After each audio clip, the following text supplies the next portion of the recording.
کچھ رشتے اللہ خود ختم کر دیتا ہے تاکہ ہماری زندگی خراب نہ ہو۔ بے شک اللہ جو کرتا ہے بہتر کرتا ہے۔ سنجیدگی کے ساتھ کیے ہوئے چھوٹے چھوٹے کام آپ کو بڑی کامیابی کی طرف لے جاتے ہیں۔ زندگی میں محنت ایک ایسی چیز ہے جس کا پھل کبھی نہ کبھی ضرور ملتا ہے، لیکن اس کے لیے ضروری ہے کہ آپ محنت کریں اور مستقل کریں۔ چھوٹی چیزوں میں خوش ہونا سیکھیں، بڑی چیزیں خود ہی آپ کا مقدر ہو جائیں گی۔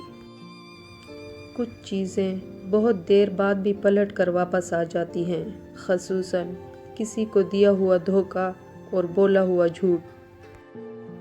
کبھی کسی کو یہ مت کہو کہ تم مجھے یاد رکھنا، تم اگر یاد رکھنے کے قابل ہوئے تو یقیناً یاد رہ جاؤ گے۔ اگر ٹھوکر کھا کر بھی نہ گرو تو سمجھ جاؤ کہ اللہ نے تھام رکھا ہے۔ مشکلات میں گھبرانا نہیں چاہیے، ستارے ہمیشہ اندھیرے میں ہی چمکتے ہیں۔ دنیا میں سب سے زیادہ نفرتوں کا سامنا سچ بولنے والوں کو کرنا پڑتا ہے۔ اپنے ہم سفر سے اپنے جیسا ہونے کی توقع مت کرو، کیونکہ تم کسی کا سیدھا ہاتھ اپنے سیدھے ہاتھ میں پکڑ کر نہیں چل سکتے۔ ہمیشہ ان لوگوں کا چناؤ کریں جن کو عزت دینے پہ وہ خود سے بڑھ کر آپ کو عزت دیں، اور یہی بہترین لوگوں کی نشانی ہے۔ کسی کا ساتھ دینا چاہتے ہیں تو کھل کے دیں، ورنہ صاف انکار کر دیں۔ درمیانی راستہ منافقت کا ہوتا ہے، اور منافق انسان کسی رشتے کے لائق نہیں ہوتا۔ لوگ خوشیاں نہیں اب سبق دیتے ہیں۔ یہ مکافات عمل ہے، رلایا ہے تو رونا بھی پڑے گا۔ میری ماں اکثر کہا کرتی تھی، بیٹا دعا کرنا کہ شوہر آنکھوں والا ہو، جو دیکھ سکے تمہارے دکھ، تمہاری خوشی، تمہارا ہنسنا اور رونا۔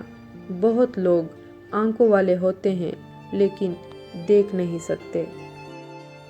دنیا میں صرف ایک محبت ایسی ہے جس کو دیکھ کر اللہ خوش ہوتا ہے، وہ بیوی کے خاوند سے اور خاوند کی بیوی سے محبت ہے۔ بیوی اپنے شوہر سے اس وقت تک لڑتی یا ضد کرتی ہے جب تک اس سے پیار کی امید ہوتی ہے۔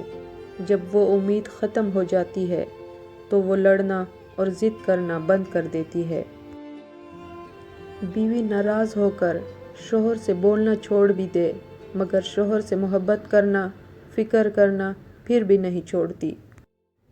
خوبصورت اور پاکیزہ بیوی مرد سے خود کو ایک درجہ کم سمجھ لے تو اللہ تعالیٰ اسے ماں کی صورت میں 3 درجے بلندی عطا فرماتا ہے۔